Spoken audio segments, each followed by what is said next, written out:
This is a Clouds weather alert. Good late Tuesday, early Wednesday. Meteorologist Casey Cloud here in the Weather Center right now, giving a look at those conditions here across the southeast. I know you do see there a marginal risk across portions of North Florida here and South Georgia as we get in toward that Wednesday. So we're going to have to watch here for that as things do evolve. I know we do have that marginal risk here of some strong to severe thunderstorms, but the bigger risk has been to the north. It's been a very busy pattern. We're just going to keep the logo red. Not really for our stuff too much. It's just the principle of it, as this kind of brings some impacts toward our area. We'll still have to kind of deal with some of those, but they won't be near as serious. But don't want to like lower our threat, even if it's not as big of a deal in our area, because we had it red for the national threat further off toward the north and west. But you see, as we're looking toward parts of North Georgia, some severe alerts in play right now. So let's go ahead and kind of jump into some of that here. We'll zoom on in, and you'll be able to see lingering severe thunderstorm warnings as of about 2:07 Eastern, 1:07 a.m. Central Time. One of those in East Alabama. This is for portions of Calhoun, as well as Cleburne, Talladega counties there until about 1:45 a.m. Central Time. And then as we get into Georgia, we have a warning for Carroll County at 2:15 a.m. Eastern and 2:30 a.m. Eastern for areas of Anderson, Greenville, Oconee, and Pickens County in South Carolina. All these storms here we're watching the threat for some nasty winds here. Some of these also have hail threats and/or some weak rotations. So just have to be mindful of that here as we're dealing with the scenario. And some of this is going to try to make its way into our area on that Wednesday. I know it is warmer than you normally expect for this time of night, even at this time of year. As we're looking across our counties here, I mean, I talk about 76 around Tallahassee, 72 toward Keystone, even my rural area here east of Stark. Looks like we're sitting at 74 degrees right now. That is very, humid and just warm out there as we're looking at the air mass. So that's kind of the storyline there as we're tracking things overall. I know we'll be on if and as needed on your Wednesday for the local storms, and we've been on for the national covered as needed over the last several days. I've had to come on a good bit. That tornado emergency tonight around Huntsville. Still trying to figure out exact damage information, but there has been some issues up there. Not as bad as it could have been, but definitely some issues up there in North Alabama. Power outage is a story in towards some of those different communities. Looking at like Madison County and Alabama and the like there. But I know we'll be out Thursday, so no formal updates then as we're heading into that Memorial Day weekend, that holiday weekend here. As we're looking at things and as we're tracking things here, I know the weather will kind of clear up in terms of the severe hazards and the outbreaks across our country as we're looking ahead earlier on in that weekend. I know as we get toward like Monday, we'll start to see some moisture come into play. And this time of year, we can always start to get into some stronger thunderstorms when you have some moisture with some heating. But as we go ahead and broaden the view out here, you see there are some slight risk here in play. Southern Missouri and northern Arkansas, there is a risk there that's not for tornado. That is for hail, and that is somewhat not as high for wind. And then you see everybody has a 5%, even in South Texas. I mean, look at that, and up in Ohio, there's a bunch of different little risks. You don't generally see this many little areas here. I'm going to go ahead and broaden this. I mean, this just came out here a few minutes ago. One reason we're kind of waiting a little bit later here to come on for the latest update. But I mean, yeah, multiple different areas, though they're not, too intense overall. The one area where a tornado watch could be required, really, would seemingly be eastern North Carolina, as there is a 5% tornado risk for areas here east of Greenville. So, like Swan Quarter, Ocracoke there, New Bern, as we're looking there. And then you have a 2% tornado risk up toward parts of Ohio and West Virginia, the Wheeling area there, and then even Pennsylvania there, not Pittsburgh, but parts of that state there where Pittsburgh is in Pennsylvania. So again, I'm just trying to give you the very latest there as we go ahead and broaden the view out just a little bit here. You can kind of see some of this lingering activity. It's broken up a good bit for now. Still a tornado watch in like parts of East Alabama, Central Alabama for a little while longer, but 2 severe thunderstorm warnings right now here as we're tracking things, as we're monitoring the scenario after the flash flooding concerns around Atlanta.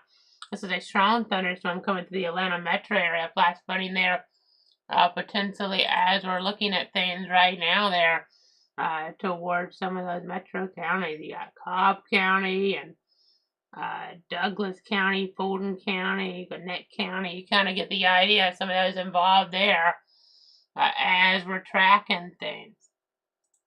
Let me go ahead and zoom back out a little bit here, I know, and then we'll kind of get back local here. I know we have things like a high school graduations coming up, a Bradford here coming up on Friday, for instance. Shouldn't be too much rain, if any, around then, so that's good, but it will be during that day. It's going to be on the warmer side, so be careful, depending on what your graduation you're at, where, you're at. I mean, the time it is, it's got to keep that all in mind, as it is high school graduation season. As I know, some of us being outdoors and the like. So, hot temperatures, depending on the time of day, can be an issue. I know FSU softball getting back into action there like Thursday. Should be getting the moisture out of the pitcher there for their series against Texas Tech in the Super Regional round. The Gators taking on Georgia. They're starting early Friday, so I know at least those starting games there of the series shouldn't be too, bad here in terms of, like, of course, in terms of maybe minimizing the heat hazard a little bit. As we kind of zoom in just a little bit more here at the map, I'll put our current temperature on now. I mean, it's still going to be an issue in some ways, 7-ish or so, I think it is, on that Thursday for FSU softball at night. So you'll cooling down, and then early 11 a.m. Friday in Gainesville, but the 3 p.m. Friday game for FSU might be a different story. That's going to be some heat concern again, like had last week, and of course there's the other games in the series is there. I know Gainesville, they'll be playing on Saturday. FSU's, I believe, it's Saturday night if necessary. There, both teams, Florida and Florida State, trying to get to Oklahoma City for the Women's College World Series there, so that's really exciting. I know, of course, my Seminoles there were following on with them, trying to get back to OKC there. Coach Lonnie Alameda, she's been through a lot here this year with her cancer battle, and then also there, the whole FSU community's been through a lot with what happened there just a little over a month ago, the terrible tragedy there. As we remain FSU strong, of course, in the wake of that, and FSU baseball up there in North Carolina for the ACC tournament. They'll be playing Friday afternoon at the same time, at least that's how it's scheduled for now. They'll be, it'll be at the same time as the second game of the softball series, and the weather up there, I mean, we're not really expecting, rainfall hazard at that point in time, at least. That's some good news as we're tracking things up that way toward parts of North Carolina. I mean, some, cool air trying to come in. I mean, it's going to be during the day, so, still going to be pretty warm there as we're looking at things, as we're tracking things here in the overall meteorology. I mean, when I say overall, I mean, as we're looking at things there, as we're tracking things, it is, late May, but compared to what it could be, I mean, compared to what it could be there, as we're looking at things, and now the ACC baseball tournament is in Durham, so, that's in the Raleigh area, so that forecast for them in central North Carolina, as we're looking toward Dukestown there, we're talking about, I mean, it's going to be pretty nice Friday afternoon, really, as we're tracking things, maybe this mid-70s, so that's actually decent, but still, when you're out there running around, it'll make it feel a little bit warmer. It's not going to be like the, wintertime period here, early spring, that's for sure, but it's not going to be bad. I mean, pretty low humidity, a little bit breezy out there. So that's actually pretty good conditions comparatively to what it could be. I mean, that's pretty much best case scenario. but it is still, Memorial Day weekend, so it's not going to be, and it's during the day, so there'll still be, with that sun coming on down there, it'll still be a little bit warm out there, but a lot better than what it could be. So, as we're kind of looking at things up that way, so let's go ahead and continue to look at things here in the meteorology. You can kind of see again a couple of thunderstorm warnings on the board. We had some rotation with these. It's been looking back at the Birmingham and especially the Atlanta markets recently. I mean, there were tornado warnings here popping on up, and they were pretty busy there, tracking those in the TV stations in those areas. And severe thunderstorm warning does continue for portions of Cleburne County until about 1:45 a.m. Central Time there. And then as we look over toward the east, you don't see the situation with a severe thunderstorm warning around Atlanta, but there's flooding. One icon indicates flooding underneath an overpass in the Buckhead community there. So that's something to kind of continue, to be aware of. And that's probably going to be an issue even in toward the Atlanta metro. So as we're kind of tracking things there, all that precip coming down in those urban areas, it's not going to be overwhelming, but it's still going to be a problem. And then we have Anderson and Greenville counties in South Carolina. You see around Seneca recently. Well, actually Clemson there to be precise. Augusta 47 miles an hour. And the Tigers there. One of FSU's rivals, but unlike some of the other rivals, FSU kind of, gets along with them maybe a little bit more as we're looking at things there and towards South Carolina as we're, just watching the overall weather pattern. Let me go ahead and keep on looking at things there in the weather picture. Take it back over toward the local view again. No formal update late Thursday. We'll be on as needed on your Wednesday though. But as we're tracking things, as we're monitoring things here, as we're just trying to give you guys information. I know next week, Memorial Day is on Monday. We remember all those, who lost their lives on the battlefield, including my granddad, which we'll get to here in a moment, 80 years ago. And then as we look at things here, next Thursday, the 29th, will be our annual Hurricanes Festival. That's going to be at 10 p.m. Of course, we can't kind of know the weather for sure that far out, so that's a little bit tentative, but that's the plan right now, next Thursday at 10 p.m. on all the different platforms there on Facebook, Twitter, /X, YouTube, and Twitch, and all those links available on the website. And after it's done, we'll probably have that on there in the traffic section as well. So, again, this is kind of the storyline with all that there. As we're tracking things, as we're giving you guys the latest, that'll be in lieu of our formal update next Thursday. No formal update this Thursday, but we'll have a formal update late Tuesday here from the Weather Center. So that'll be right after Memorial Day, and the college baseball bracket will be out by then. We'll see, assuming that the way things are going right now, it's looking like FSU and Florida will both be hosting regionals. I know Florida did beat FSU 2 out of 3 this year. Let me go ahead and go to a different map real quick as we kind of talk about this. But Florida did beat FSU 2 out of 3 this year in college baseball, and the series there spanned 3 different, areas. But I know it's a situation where FSU has been playing really well earlier on in the year. Otherwise, but FSU has lost quite a few games here lately.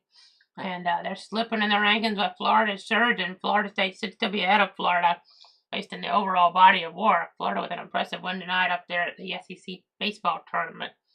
South Carolina's not that good, but still, the Gators have been really impressive lately. They did have a key injury, but it'll be interesting to see things. But both teams should be regional hosts the way things are going. Be hard for Florida to be a super regional host, the top 8 seed.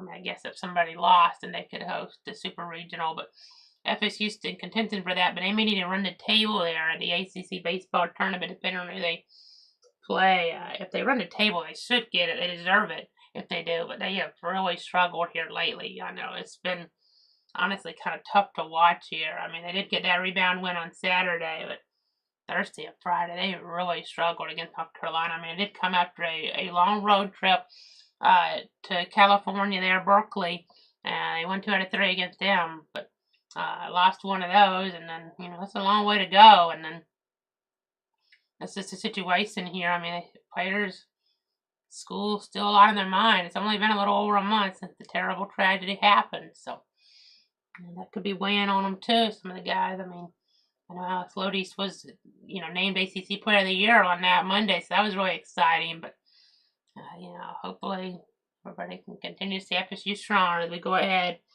and look here at the overall tornado safety tips here, because there is a small threat, you know, a small threat there of storms. By the way, I do need to mention it real quick. You know, FSU women's golf, they did lose there on that Tuesday, but the men's golf team, unless I missed something because we've been so busy here with the weather, they're still in contention for a national title. And there's big, you know, big games happen on Memorial Day generally, big matches there. I know the Golf Channel normally, you know, really is covering all that. So that'll be something to look forward to. Maybe FSU can win a national title in men's golf. That would be really, really exciting. Luke Clanton there, he's been a real star for them on the golf course. I mean, something I don't think we ever really talked about much on here, quite honestly, is golf. So I'm doing this just on the fly. So it's just, you know, he's been really impressive though, and hopefully, you know, they can win that title. He's already done really well, you know, as an amateur on the professional tour in the PGA. So it'd be nice if FSU could bring that title home in men's golf.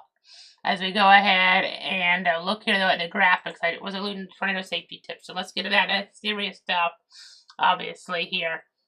Tornado watch means conditions favorable for tornadic activity. I know we've been talking so serious lately. I want to try to, you know, talk about some lighter topics here as we're, you know, kind of moving along. Stay tuned for the latest charger devices. If there's one of those, that's probably not going to happen to word area today. Maybe a severe thunderstorm watch if we really start to see things percolate, but toward eastern North Carolina is where something like that could happen. It's been just terrible and tragic, though, with all the fatalities there, to where there is like East Kentucky. It was an EF4, an EF4 tornado in that part of the country. That is an area that hadn't really seen anything like that in a long time. I know, yeah, it may have to go back all the way. I saw a tweet about it, and it was before it officially got upgraded. But may have to go all the way back to the super outbreak in 1974 for that area to had a tornado in terms of, you know, EF4, F4 stronger. I believe it was meteorologist, as I'm trying to remember here on Twitter, looking randomly, Dylan Godet of the ABC affiliate in Lexington, saying that that this was, you know, maybe the strongest tornado in their television market area since that super outbreak. So that's extreme. And they had quite a few things in the hazard market there. Hazard Lexington kind of go together. It's a little bit tricky there, but you know, may have been the worst tornado there in that market, strongest in over 50 years since that 74 super outbreak. That was historic and rivals the 2011 outbreak. That was so bad for Tuscaloosa and surrounding areas, but I know 2012 was so significant there for East Kentucky with tornado emergencies being issued. Of course, they had the horrible flooding around Hazard there and some of those surrounding areas back not too long ago. They had the heat here, they had the storms, and all that flooding. And then a few years before that, we had a big tornado outbreak day after day in the center of the country. And we had the heat again. It's that overall pattern. But as we go ahead and continue here to give you guys the latest updates on everything, we're just trying to keep our eyes on the scenario here. Overall, it'll be more about damage and winds than anything here locally as we look ahead toward that Wednesday. It seemed like it should be Friday because we've been so busy, but I guess it kind of might be my Friday here, assuming we don't have to cut in the rest of the week. But I mean, the East Triple R, I know it's really struggled here lately, but it's been, you know, lately here, some of the more recent runs, more aggressive with the storms. I'm up to 60% for this Wednesday here, so can't run a rogue tornado warning or two as we're tracking things, but Again, just continuing to track everything here, continuing to monitor. We're just going to see here at about 8 a.m. on your Wednesday.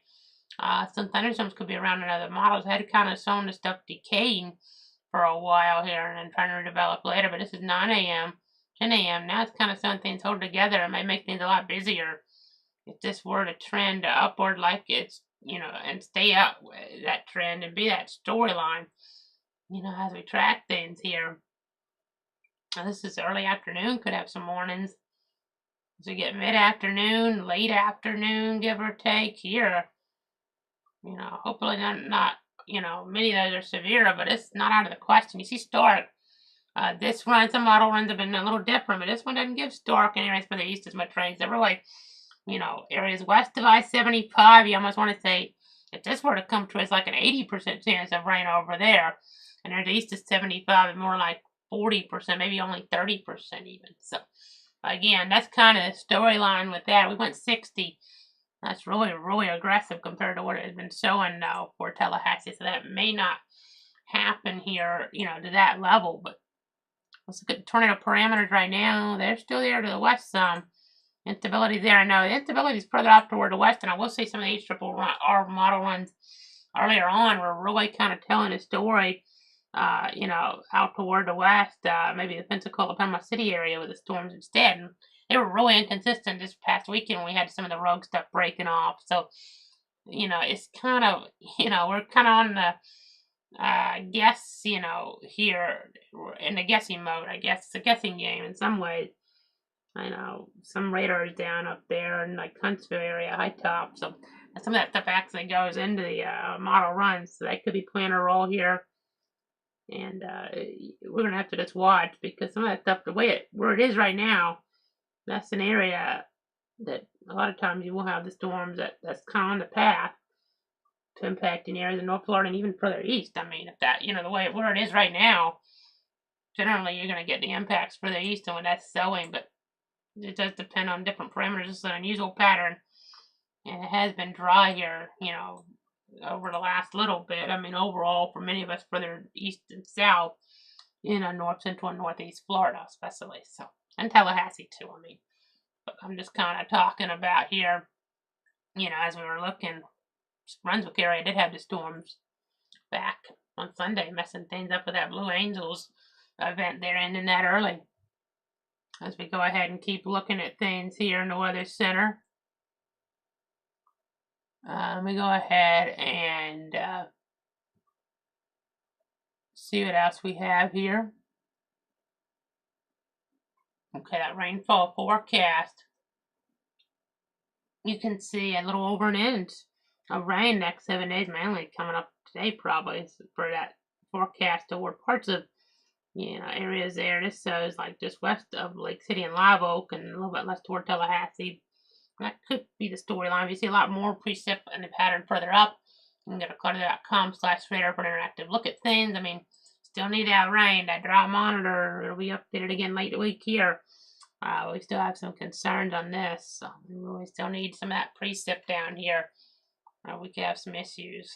We don't want, like an overwhelming tropical system, but we could still use, we didn't get as much rain as we thought we were going to get coming back there, or looking back further in the timeline. So we could use like a weak tropical system that's not, flooding rain producing, but enough, a gully washer enough to really end this drought, because that can be problematic and probably will be as we look ahead.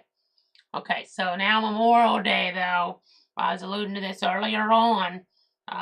It's something where I know it is kind of the unofficial start of summer, but it's important to remember what it's all about here. My late paternal grandfather, he was killed in an accident 80 years ago last month. See his name there, James Henry Russell Cloud, on the Savannah World War II Memorial. That's where he was stationed out of that area there when he ended up, passing away overseas, killed in accident there in that war there, World War II. Lived in Albany, there at other times, and that's where he's buried at. That's where he's, laid to rest there. But as you see, he was serving in France, and he never got back there. Wasn't home after World War II in terms of being, still around. He was killed in an accident. His body was brought back, but laid to rest there in Dougherty County. As we go ahead and look here, you see our covered area. I'm in Bradford County here, and we're always on for any tornado warning storms as we're tracking things. And, of course, as you look at Bradford County, they'll have that, annual Memorial Day event there. They remember next Monday. It's at the Veterans Park, American Legion, with that here, Post 56.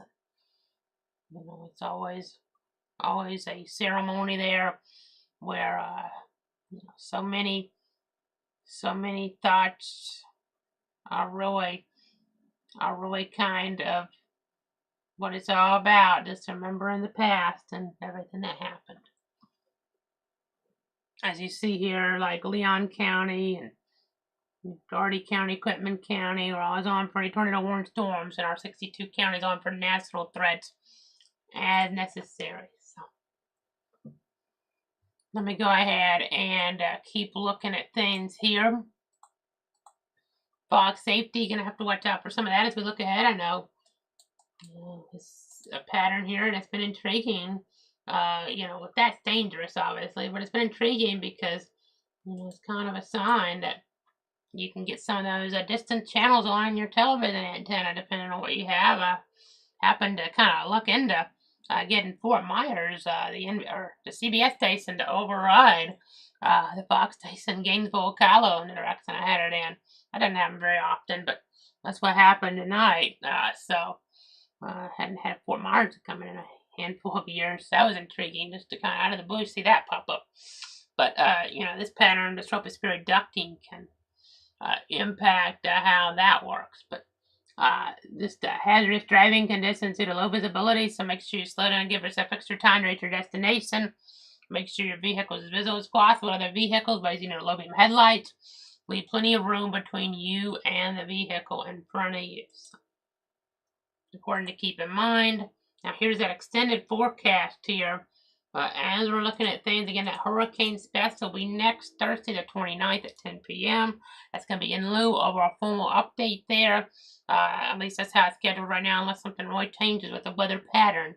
We're going to go and get that on there since we're not going to be on this Thursday with a formal update, since we've been so busy. Going to take a little time off, hopefully, if the weather, holds up here per se. But we'll be back next Tuesday with another formal update. If there's something that breaks in between, some pop-up stuff, if it's necessary, we'll break in. But we have to be watching today. We don't know when, say, decent chance we'll have to break in some. ARRR is really aggressive. I mean, if it's maybe painting the picture a little bit too much so with the reds, and that's more just, moderate rain, maybe we won't get too many warnings. It's an odd pattern because some models are showing hardly nothing, some runs are hardly showing nothing, and other runs are showing, it's going to be a pretty impactful day. So 60%, but keep in mind, if you're in Stark, it's more like 30 to 40%. If you're in Tallahassee to Albany, it's more like 80% here. Looking west of I-75, especially, we're going to have the storm action based on the model runs that I'm seeing so far. But it could, that pattern with the way the line is looking at radar makes me think it could be a little further east, but the guidance says probably not, so it's kind of still a little up in the air. We'll be paying attention and breaking, and as it is warranted, again, all 62 counties, we'll be watching for, and the one for any tornado warning storms, I'm going to cross them like we've been doing since like 2019. But as you see here, the temperature is going to be a little cooler with this pattern frontal boundary coming in, trying to cool us off some, dry us out some. Not as humid early Friday, 65. I know that Bradford High School graduation ceremony coming up, and other ones, and it will be cool at night, but in the afternoon, and like it'll still be pretty warm there. And you see towards Saturday, Sunday, warming on up toward those mid-90s there. Memorial Day, as we honor and remember, you can see a 94 there for the eye. So pretty warm. We start to see the storm chance start to increase a little as we're way above average with some of these temperatures in the high temperature rains, the highs, but the lows, I mean, those are closer, in some cases even below average. But you see toward next Tuesday, the rain chance starts to really increase. We start to have more humidity and more cloud cover around, and that's reflected in the temperature forecast. So that's kind of the storyline there as we're looking at things, as we're tracking things here, as we continue to give you guys the very latest here on exactly what is going on. Again, always watching, always monitoring things here in toward the weather center. Again, some strong to severe storms possible today. As we're looking at things to be weather aware, especially Tallahassee and like you saw the marginal risk. I mean, it was for a wider zone because of that potential here. And that's for most of our area. Let me say that. That's the main reason really we waited a little bit later here with this update tonight. I wanted to say this, in full. You see, general thunderstorms Orlando overall. We may have a risk, and they actually, I think, introduced it toward like West Palm on Thursday. I can't see that to you on here, but let me just go ahead and move this up just a little bit.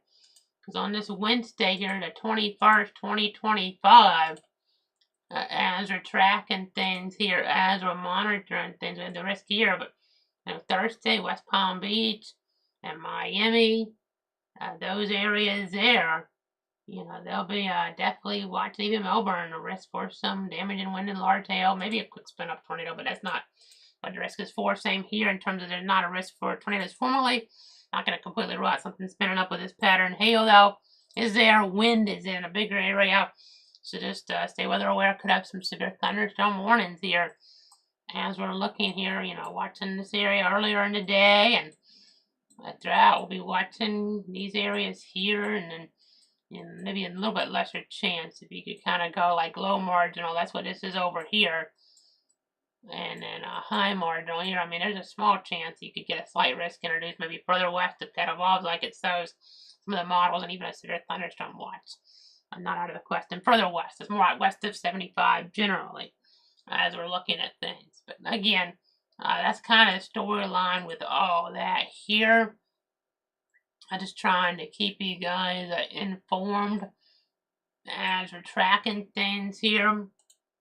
I know high school graduation season, just to make sure, enjoy that time. I mean, be careful, do it responsibly, but, it's been a little while already, over a decade since I graduated from high school, and time goes quickly there, and, you just looking back, I mean, quite a few folks that went to my graduation party in high school. I was a little bit older crowd you generally see, but, quite a few of them already passing away there. So just enjoy this time while you can, while people are still around. My father passing away, he's a little bit older. He was 85 and passing away last year, but still just enjoy this time while you have it with your loved ones. Because, one day they'll be gone. As we go ahead and look here at these temperatures, you can see what we're dealing with here. It is warm, it is humid. Do want to say congratulations, though, to all those high school graduates. And best of luck, whether it's in the workforce and or college or, just something along those lines. Wishing you guys, us everybody here, the very best as we look at things here overall. And we just continue to give you guys the latest updates. The latest updates here from the Weather Center. So, again, just looking here at everything. I think that pretty much wraps it up for tonight. We'll be back on As It Is Warranted, though. It's going to be pretty busy, possibly, here for a local area later today. But, there's a chance. I mean, we might not get much development, depending on how the cloud cover works and the like. But if we get things to destabilize and have enough moisture around, we could be, seeing quite a few severe thunderstorms. This time of year, sometimes it's kind of that change of the seasons. Sometimes you can get a little more spin in here too than you would expect. That's happened in our areas over the years, especially the Jacksonville area. It seems like in May, I mean, I've looked at it before. So just remain alert here for some rapidly changing weather conditions. Have a great night. No formal update late Thursday. We'll be on that Wednesday as needed. One more thing I do need to mention here, and want to mention here to the viewers at home. I want to congratulate First Coast News, WTLV, and WJXX Chief Meteorologist Tim Deegan on his impending retirement. He's been a fixture on Jacksonville television for a little over 4 decades there. First Coast News Chief Meteorologist Tim Deegan, they're retiring. And we're looking toward the end of next week there. So wanted to make sure we got ahead and mention that, because don't have, but I guess the one more formal update before, that happens. We have our hurricane special next week, but we'll be, focusing more on the storm names and the storm season forecast, and things along those lines, looking back at the past storm and kind of having that, where folks can access that more, kind of an evergreen update. It'll be live, but it'll be evergreen, and that you can kind of access that on demand here later on and toward the timeline. So if you want to know with any severe weather as necessary, obviously, congratulations to Tim Deegan on his retirement there. He's been, doing it for a long time, since the early 80s there in Jacksonville and here for the First Coast, region. So congratulations to him. Happy retirement. That's going to do it. Have a great night, and we'll be back here as needed.